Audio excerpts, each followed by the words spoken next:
In a world full of food, insane merit-based income, and governments that don't kill you for disagreeing with them. Mumkey Jones, that's me, and my two best friends try to do the impossible. Create a guide to help you survive communism. Coming up, looking out, I'll survive, no doubt. Never fear, bring it on, break it down, what's in my way?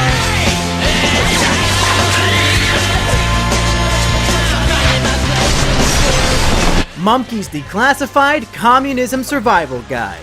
Your results may vary. If you turn on the news, you might be wondering if you woke up in the year 1940, because there are Nazis and communists running amok. This sudden rise in communism is due in part to the popularity of Democratic candidate Comrade Sanders, and this ideology is growing in popularity so quickly that full-scale communism is right around the corner. But there are a lot of misconceptions in the public sphere about what communism really is. So when a communist dictator, leader, rises up, most people aren't going to know how to avoid getting murdered by their new government. But don't worry though, that's why I'm here, to teach you the tips and tricks that will help you survive communism. Chapter 1: Equality. As any true communist will tell you, the fundamental principle of communism is equality, where social classes don't exist and all people are equal. This is true, as all citizens living under communism will be equally dirt fucking poor, and will get to spend an equal amount of time standing in bread lines. That brings us to communism tip number 1. Stop being hungry. Now's as good a time as any to prepare your body for malnutrition and starvation. I would recommend starting off with 3 slices of bread per day and working your way down from there. But as every 14-year-old girl who rejected me in middle school will tell you, living your day-to-day life famished is pretty easy. The hard part is not dying of boredom while standing in the bread line for 3 hours a day. That's why I recommend initiating small talk with your fellow comrades in order to make the wait time fly on by. Oh boy! I sure do love standing in line all day instead of working. Me too! I'm not even hungry! My daughter died of malnutrition last night, and we ate her! We've been eating like kings! This is communism, my friend!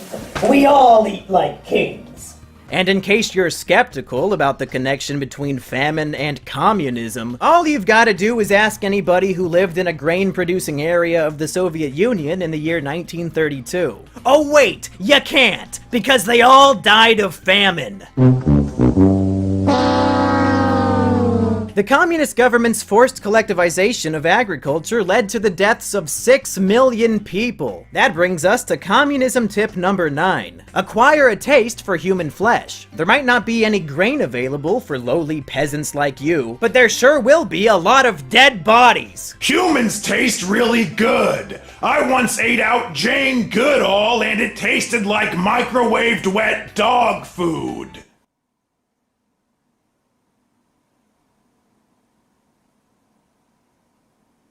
Communism history lesson! Communism is based on the principles of Karl Marx and his book, The Communist Manifesto. The philosophies of Marxism were in the effort of accomplishing 2 main goals: the elimination of social classes, thus making all citizens financially equal, and the elimination of the government in order to prevent corruption. So naturally, when dictators established communist governments in order to oppress and control their people, they seem to forget about that second part, which is where communism tip number 2 comes in. Don't think about it. If you think about communist governments for even 5 seconds, you'll realize they directly contradict everything that Marxism was all about, and that the principles and philosophies you idealize in your mind are all lies put in place so that a government can control you. So just don't think about it. It's easy. Put that extra brain power to work thinking about more important things, like obeying the government and having no aspirations. But wait, if Marxism is all about everybody being equal, then how come all of the people are poor and the government is rich? Stop thinking about it, you stupid bitch! As a woman, you get 3 years paid maternity leave. So what do you have to complain about? You're right. Getting paid almost nothing rather than just nothing definitely makes up for living under a totalitarian, one-party government that literally murders detractors and protesters. Now somebody pass me my nanobite of bread. I'm hungry. Chapter 2: How to Avoid Being Murdered by Your Government. If you thought starvation was gonna be your main concern when it comes to not dying, then you've got another thing coming. A communist nation has a one-party political system, and if you oppose that system, then they're gonna fucking kill you! And in case you're skeptical about the connection between being murdered and communism, all you've gotta do is ask any of the 1.5 million people who opposed the communist revolution in the year 1918. Oh wait, you can't, because they were all murdered. No wait, please. I'm sorry I was skeptical about communism earlier. I just didn't like the idea of my country being taken over by a corrupt dictatorship.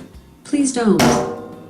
If you don't want to share Alexa's fate, then just follow communism tip number 3. Don't have opinions. In the wonderful world of communism where everybody is treated equally, your government will literally kill you for having the wrong opinion. It's no wonder why so many social justice warriors are communist. Killing people for having the wrong opinions are the only way they can win an argument. That's right, Mumkey. Not only will communist governments kill you for speaking against them, but they'll make it like you never existed. Joseph Stalin would edit people out of pictures after they confessed to anti-Soviet activity. If you thought getting banned from a YouTube comment section was bad, this guy literally got banned from existence.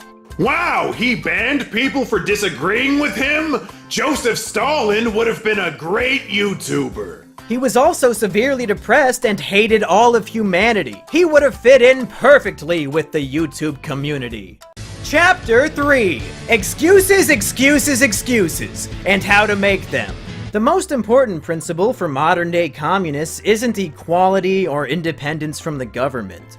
It's excuses. If 90% of your day is spent standing in a bread line, the other 10% is spent making excuses about why communism isn't that bad. If somebody criticizes communism and points out the philosophical contradictions, the millions of lives lost due to its implementation, or the numerous examples of instantaneous corruption, all you have to do is copy and paste the same few excuses that communists have been using for decades. For example, true communism has never been tried. This is the best way to completely shut down discussion by disregarding any valid criticisms as fake communism. Listen, I get that 99.9% of communist governments lead to corruption, famine, concentration camps, and genocide. But the unachievable fantasy version of communism that I have in my mind has never been tried yet. Another great tool for your excuses arsenal is whataboutism.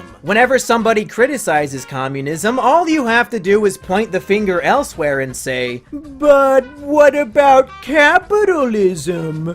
What about the United States? What about,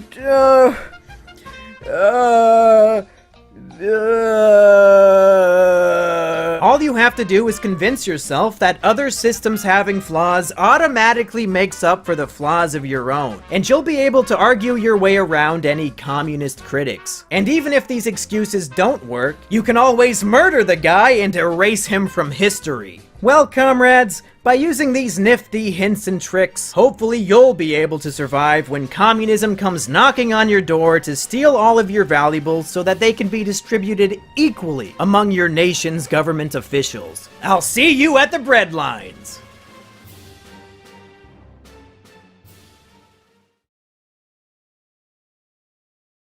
Oh fuck, it's the end of the video! I want to thank my friend Asperger for helping me out with this video and also for making some original music that I had playing. I've got a link to his channel down in the description. I highly recommend that you go check out his music. Also, you see these names on the screen, those are my patrons. If you want to see your name on the big Mumkey YouTube screen, go check out my Patreon page. You just gotta throw in $2. You throw in $2, you can put any name you want on this list, and they will forever be associated with Mumkey videos. You don't even have to do your name. You want to prank a friend? You want to prank your pastor at church? You want to prank your mom? Just throw in $2, pick a name, and there you go. It's gonna be in the video. It's easy. Go check out the Patreon page in the description.